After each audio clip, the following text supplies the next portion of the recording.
NCERT math solution के इस YouTube channel पे हम आपका स्वागत करते हैं और आज इस वीडियो में हम आपके लेकर के आए क्लास 10th मैथ्स की एक्सरसाइज 9.1 का क्वेश्चन नंबर 8, जो हम आपको पूरा डिटेल में और पूरा जीरो लेवल से सॉल्व करवाएंगे। अगर आप चैनल पर नए हो तो चैनल को सब्सक्राइब कर लीजिए, बेल आइकन को प्रेस कर लीजिए और इस वीडियो को सोशल मीडिया पे और अपने एजुकेशनल ग्रुप में और अपने फ्रेंड सर्कल में जरूर शेयर करें।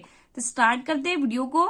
आज हम आपके लेकर के एक्सरसाइज 9.1 का क्वेश्चन नंबर 8 और क्वेश्चन 8 है, एक पेडिस्टल के शिखर पर एक 1.6 मीटर ऊंची मूर्ति लगी है। भूमि के एक बिंदु से मूर्ति के शिखर का उन्नयन कोण 60 डिग्री और उसी बिंदु से पेडिस्टल के शिखर का उन्नयन कोण 45 डिग्री है। तो पेडिस्टल की ऊंचाई ज्ञात कीजिए। ठीक है, हमने क्या डायग्राम यहाँ पे बना लिया है। इसमें देखिए ए बी पेडिस्टल है और बी सी ये क्या है, मूर्ति है। ठीक है, अब क्या कहा है क्वेश्चन में, मूर्ति से शिखर का उन्नयन कोण।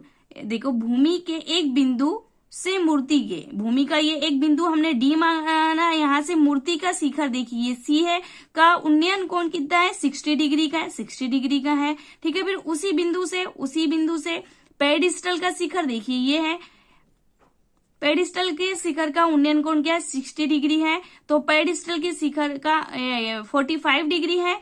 तो पेडिस्टल की हमको क्या करना है, ऊंचाई ज्ञात करना है। क्या ज्ञात करना है, ऊंचाई ज्ञात करना है। तो जो जो हमने माना है सबसे पहले हम लिख लेते हैं। हम लिखेंगे मान लिया A B equal to x metre और पेडिस्टल के शिखर पर BC इक्वल टू 1.6 मीटर की मूर्ति लगी है। कि क्या लगी है, मूर्ति लगी है। अब देखिए, अब क्या भूमि के एक बिंदु D से, भूमि के एक बिंदु D से मूर्ति के शिखर का, मूर्ति के शिखर का उन्नयन कोण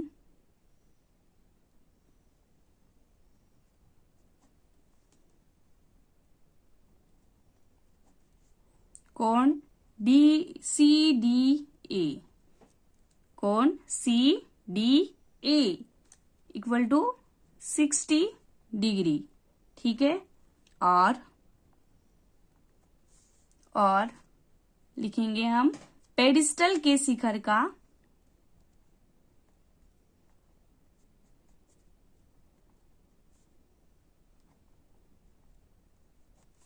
शिखर का उन्नयन कोण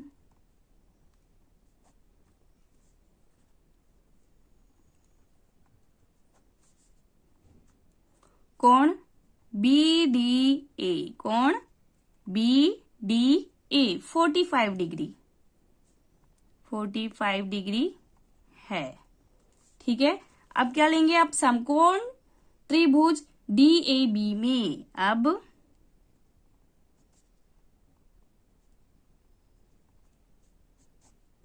समकोण त्रिभुज DAB में tan थीटा लेंगे। ठीक है, tan थीटा इक्वल टू क्या होता है, tan थीटा इक्वल लंब बटे आधार, लंब बटे आधार। ठीक है, इसे सॉल्व करते हैं। थीटा की वैल्यू रखेंगे हम 45 डिग्री, तो tan 45, ये क्या होगा, tan 45 डिग्री इक्वल टू लंब क्या है, AB और आधार क्या है, DA। ठीक है, tan 45 की वैल्यू होती है 1। ठीक है, और AB क्या माना है हमने, x इक्वल टू D ए। तो क्या होगा डी ए इक्वल टू क्या होगा एक्स। इसे दे दो इक्वेशन फर्स्ट। ये क्या है इक्वेशन फर्स्ट, इसे हमने नाम दिया इक्वेशन फर्स्ट। ठीक है, अब फिर से हम पुनः क्या करेंगे, समकोण त्रिभुज लेंगे। पुनः समकोण त्रिभुज DAC में इस पे भी क्या लेंगे, टेन थीटा ही लेंगे, क्योंकि हमको क्या निकालनी है, ऊंचाई फाइंड करना है, निकालना है। ठीक है, तो ये क्या होता है लंब बटे आधार।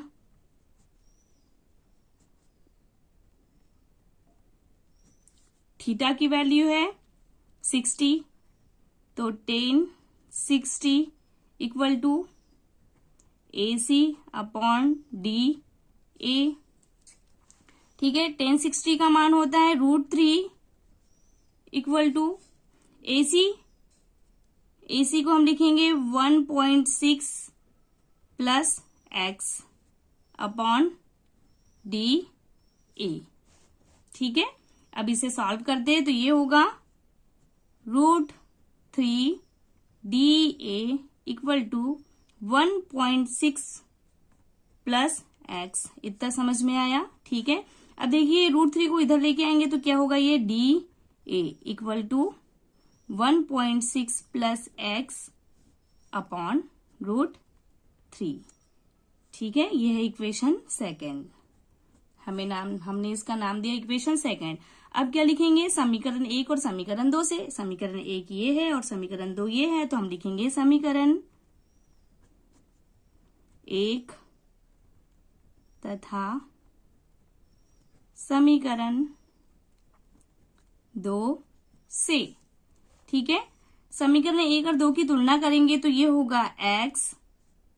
ठीक है, यहाँ पे DA इक्वल टू एक्स है, वहां DA इक्वल टू ये दिया है 1.6 प्लस x अपॉन √3, तो x इक्वल टू क्या होगा 1.6 प्लस x अपॉन √3। ठीक है, अब इसके अपॉन में कुछ नहीं है तो हमने क्या ले लिया 1। अब इसका क्रॉस मल्टीप्लाई करेंगे तो ये होगा √3x equal to 1.6 plus x। ठीक है, अब देखिए x को इधर लेके जाएंगे तो ये होगा √3x minus x equal to 1.6। अब देखिए यहाँ पे अगर हमने ये ब्रैकेट लगा दिया तो x कॉमन ले सकते हैं। हमने x को क्या किया, कॉमन लिया, तो यहाँ ब्रैकेट में बचेगा √3 माइनस 1 इक्वल टू 1.6।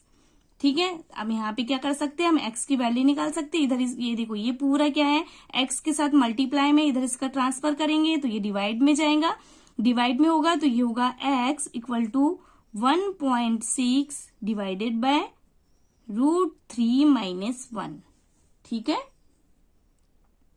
हमारे पास x की वैल्यू क्या आई थी, x equal to 1.6 upon √3 minus 1। अब क्या करेंगे, हर का परिमेयकरण हम लिखेंगे, हर का परिमेयकरण करने पर। ठीक है, हर का परिमेयकरण करते हैं तो ये होगा 1.6 अपॉन √3 माइनस 1। तो यहाँ पे क्या करेंगे, √3 प्लस 1 का मल्टीप्लाई ऊपर भी करेंगे नीचे भी करेंगे। हम लिखेंगे √3 प्लस 1 अपॉन √3 प्लस 1। ठीक है, अब इसे सॉल्व करते हैं तो ये होगा 1.6 ब्रैकेट में √3 प्लस 1 अपॉन, अब √3 प्लस माइनस 1 का √3 प्लस 1 से डिवाइड करेंगे, यानी मतलब मल्टीप्लाई करेंगे तो ये क्या होगा, अब यहाँ मल्टीप्लाई √3 का √3 से मल्टीप्लाई करेंगे तो ये होगा 3। ठीक है, प्लस फिर देखिए प्लस प्लस प्लस होगा, √3 का 1 से मल्टीप्लाई करेंगे तो √3 ही होगा। फिर माइनस प्लस माइनस 1 का मल्टीप्लाई √3 से करेंगे तो ये √3 होगा। ठीक है, और प्लस माइनस माइनस और 1 का मल्टीप्लाई 1 से करेंगे तो 1 होगा। ठीक है, अब देखिए √3 से √3 कैंसिल होगा, कट गया, तो यहाँ पे देखिए क्या होगा, यहाँ पे 1.6 √3 प्लस 1 अपॉन 3 माइनस 1। ठीक है, 3 माइनस 1 होगा। अब इसे आगे सॉल्व करेंगे तो ये देखिए 1.6 √3 प्लस 1 अपॉन 2 होगा। ठीक है, अब देखिए 2 से है इसको हम काटेंगे तो ये क्या होगा, x equal to 0.8 √3 plus 1 metre. तो आप क्या लिखोगे, अतः पेडिस्टल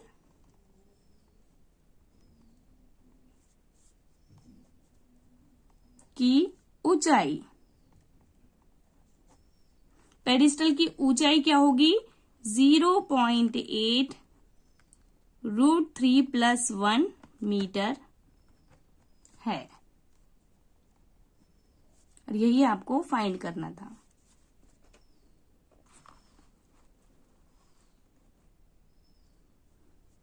मिलते हैं नेक्स्ट वीडियो में। Thanks for the watching.